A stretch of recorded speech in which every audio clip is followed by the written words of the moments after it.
Hello and welcome to the Album Man, and today I'm going to be finishing my Bat Out of Hell week, which seemingly has gone on for a good couple of weeks, but you know, that's procrastination at its finest. And I'm going to be reviewing Bat Out of Hell 3, as well it is the last installment to date of the trilogy. And yeah, I mean, so the album was released in 2006, so a lot more recent than its predecessors. And again, I mean, it was a long time after, what was it, 93 was Bat Out of Hell 2, so yeah, that's a, good gap between albums again. And like the others, this shares a very interesting history. All the Bat albums do, but this possibly, well, I'd say the first one does have the most interesting history, but I'd say this is definitely up there. So in 2004, well, before that, in 2001 or so, Jim Steinman and Meat Loaf were rumoured to get back together to work on another, presumably, Bat album. But this, it didn't quite happen, and in 2004, Jim Steinman, he suffered some health problems, and as a result was not well enough to work on such a big project. So Meat Loaf, quite controversially, decided to carry on without him. And Meat said, well, this is what Meat Loaf said, but in 2006, David Sonnenberg, Jim Steinman's manager, said that Jim's health is excellent, and that's not the reason he didn't participate in Bat 3. So, and yeah, he had some meaningful health problems about 4 years ago, but he's been totally healthy the last couple of years. His health has in no way impacted on his involvement in the Bat Out of Hell project. So that's quite interesting. I mean, did Meat Loaf just not want to work with Steinman, or... I mean, I don't quite know what happened. It's very hard to get any real indication of the truth behind this, but certainly all I do know is Steinman was not directly involved in the project, and in fact Steinman and Meat Loaf ended up going to court over the name Bat Out of Hell, which Steinman had trademarked. So, who knows, but all I do know is that Meat Loaf decided to collaborate with the famed producer Desmond Child, who, if you don't know who he is responsible for co-writing Bon Jovi's Slippery and Wet, including songs like Living on a Prayer, and Alice Cooper's Trash, including songs like Poison, to name but a couple of the many, many, many rock albums he's produced. Now, does this mean Steinman didn't feature on the album? No, I mean, half the songs, 7 out of the 14, were written by him, but none are exclusive to this album or written directly for it. That's one of the things. These songs were taken from previous albums that he had been a part of, things like his solo album Bad for Good, and that all-gal supergroup, well, not supergroup, but band that he did back in the 80s that I talked about in my Bat Out of Hell 2 review, Pandora's Box. So yes, the songs on this album were mainly Desmond Child, but also some other people collaborated as well. So, and one other thing about this album, just before I quite go into it, that is very weird, is that Desmond Child decided to warm up the musicians for this by playing, wait for it, Slipknot. Yes, by playing Slipknot to the musicians for a Meat Loaf album. What? What relation does Slipknot, and band I can't say I like whatsoever, have to Meat Loaf? It baffles me. And to be honest, this creates a very ominous feeling about the album. I mean, this album has a wealth of guests on it, has Desmond Child writing on it, and apparently it was inspired by Slipknot. So, really, does this album live up to expectation, or is it a lot better than you'd think? Well, we'll have a look first at the title track, as the subtitle this is The Monster is Loose. So this opens the album. This was written along with Child by Nikki Sixx and John 5 of all people. I mean, that's a bit scary. I mean, I'm not putting those musicians down, but on a Meat Loaf album it does seem a bit of a weird choice. Though Nikki Sixx had collaborated with Meat Loaf before on the album. Prior to this, he seemingly co-wrote most of the songs on it. Anyway, this starts out with some... well, a metal riff from John 5, to be honest, and I sat there expecting Marilyn Manson to come bursting, but no, an old Meat Loaf comes in. He does sound far older than he did in Bat Out of Hell 2. His voice has a real maturity, and yeah, I mean, it sounds aged. However, this song with its metal riffs and old Meat Loaf, it works. I don't know what voodoo they used, but it works bloody well. I mean, Meat delivers a powerful vocal performance as he sings the immensely catchy chorus of "The monster's loose, and now you can tell the truth. Tell me you can feel it." It's a great chorus. It definitely feels bloody different to the other two Bat albums, though. I mean, you can hear that Child was trying to capture that operatic feel, and does to an extent. And the lyrics, I mean, they're not as interesting as Steinman's, but this song, I mean, it should fail as it shifts from metal to piano and back again, with John 5 even having a little shred. It's bemusing, but God, is it a good start to the album. And then Blind as a Bat. Now this begins in more familiar territory, with a piano melody and Meat's voice accompanying. And how does this song build as Meat delivers one of the most emotionally intense performances of his career, leading into a chorus that rivals, well, anything Jim Steinman ever wrote. I'm sorry to say this, but Child and James Michael have written with Blind as a Bat one of the best songs of the trilogy. Yes, one of the best songs, up there with the original Bat Out of Hell and Paradise by the Dashboard Light. It's just as good, pretty much. It is a stunning epic that really holds its own. It has that feeling of a Bat song and has that sort of Steinman feel to it, but with a modern, heavier edge. And I mean, just listen to it. If you have any doubts, it is outstanding. It should blow you away. In fact, I'll play you the chorus so you can have a taste of it. They're coming down 'cause love is blind, blind as a bat. The way that you're leading me home like that. So, I hope you enjoyed that. I mean, it's just immense.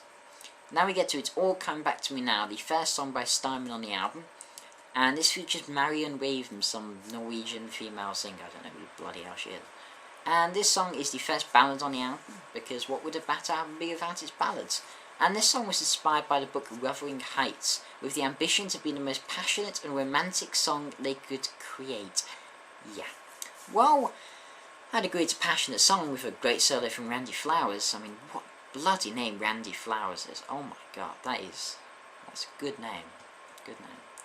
I'm afraid, however, the voice of Marion, it annoys me quite a bit, to be honest. I find her a little screechy. I would have far rather the return of, I don't know, Ellen Foley or something, the female singer from Paradise by the Dashboard Light.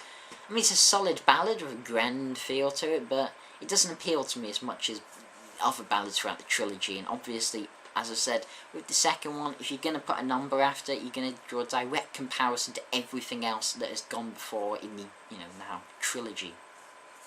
And I think it's one of the weakest. It's not one of the strongest songs on this album, not one of the strongest ballads in the trilogy. But it's not bad, it's still a decent song. Bad for good. That rings a bell. Maybe because, I don't know, it's the title track of Jim Steinman's solo album. So this is quite a famous track in its own right. But Child does do an interesting thing. He brings in Brian May, of course. I mean, he needs no introduction. And this song, it really fits the tone of the trilogy as a whole. But weirdly, it feels a little out of place here, as it has that 70s grand Steinman feel to it that really hasn't quite been present as of yet on the album. But you know what? Who gives a damn? It sounds like it was written for Meat. His voice fits it just like a glove. And it's a true epic song. It's one of my favourites on the album, and I do actually prefer this to the original Steinman versions because I think Meat's voice is a lot stronger than Steinman's. And the guitar solo by Brian May, it's fantastic. It has that signature, almost over-the-top Brian May sound, which fits the song just, so well. And his guitar work throughout is flawless as it builds and builds. Amazing song. Cry Over Me, this was written by Diane Warren, who, if I remember from last year, co-wrote a number of songs on Aerosmith's last album. What was it, Another Dimension or something? Can't quite remember. Yeah. I'm pretty sure she did. Anyway, it's a pretty over-the-top power ballad with another surprisingly strong vocal performance by Meat, and yet another giant, infectiously catchy chorus. Don't really have that much to say about it, but yeah, it's definitely a good track. In the land of the pig, the butcher is king. Who else could come up with a title as good as that but Jim Steinman? I mean, it's another of the greatest song titles of all time, in my opinion. And it features Steve Vai, all people on guitar. Yes, Steve Vai. Now, This song, it's a damn heavy, aggressive song for Meat certainly, and you know, as I said, originally written by Steinman. It has my favourite lyrics on the album, great lyrics, and has this really foreboding tone to it, with a really strong bass riff that's present throughout and Vi's guitar. However, I'm not sure about Mr. Steve's solo. I do find it a little discombobulating in the middle of the song, and don't think his shred that he goes into really fits the tone of the song, and I think he could have, you know, picked a wiser solo to play. Still, it's a great song. Monstro. Now this is really just a small instrumental piece that is really just an intro to Alive, and it has a great orchestral sound and choir before leading straight into Alive, so it will lead straight into Alive. And after such a great chorus, not great chorus, after such a great little intro that really builds, the song, it somehow doesn't disappoint. It's one of the best songs on the album, and another extraordinary song, one of the highlights of the trilogy. It's one of those songs that I love. It just builds up from a simple piano and Meat's voice until it takes off towards the immensely climactic chorus. And it also uses terribly effective gospel choir, which really helps the song to fly. Again, it's another of the best from the trilogy, and Jim Steinman's name is nowhere bloody near it. If God Could Talk. Now this is an absolute cracker. This shows Desmond Child to be a truly great songwriter, and that he can get as much out of Meat Loaf as Steinman or anyone can. I mean, after such a cracker like Alive, this manages to stand on its own and is breathtaking. Again, it has a heavy and modern flair as opposed to the older 70s sounds of the previous albums. If It Ain't Broke, Break It. Now let's bring Steinman back into the fold. And this song, it sounds a bit weird to me. For a Steinman song, it flows quite differently to a lot of his songs and has a really aggressive edge to it, of course. Even though the chorus necessarily lyrically isn't, Meat delivers it quite aggressively. If it ain't real, fake it. If it ain't yours, take it. And that type of rhyming and structure seems quite different for Steinman. It almost, I don't know, it feels quite short and abrupt, which usually Steinman's, they flow very well, so a bit odd, but I do love it. I mean, it's almost, by Meat Loaf standards, it's a brutal song with a heavy tone to it. But yeah, it also has really interesting horns, which contribute perfectly to the atmosphere, and yeah, play, very well. What About Love? Let's see, this is, track 11, and this features Patty Rosso, and harkens back to Paradise by a Dashboard, like with its tale of love and sex, except it lacks the bitterness Paradise did. Instead, it's more about the nicer aspects as opposed to the, absolute bitterness in Paradise. Anyway, I way prefer Patty's voice certainly to Marion Raven's that we saw earlier. Her voice really adds to the song, making it a grander, bigger, more over-the-top song, and it feels like something Steinman would write.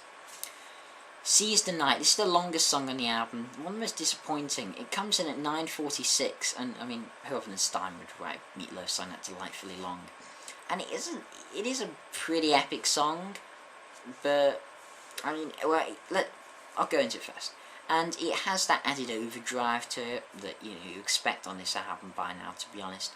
And it has I really like the part of the boy soprano on it. The very high voice works perfectly with Meat Loaf's quite baritone voice. Yeah, I like it a lot, and the song works fabulously when it's in full force of the backing vocalist and Meat.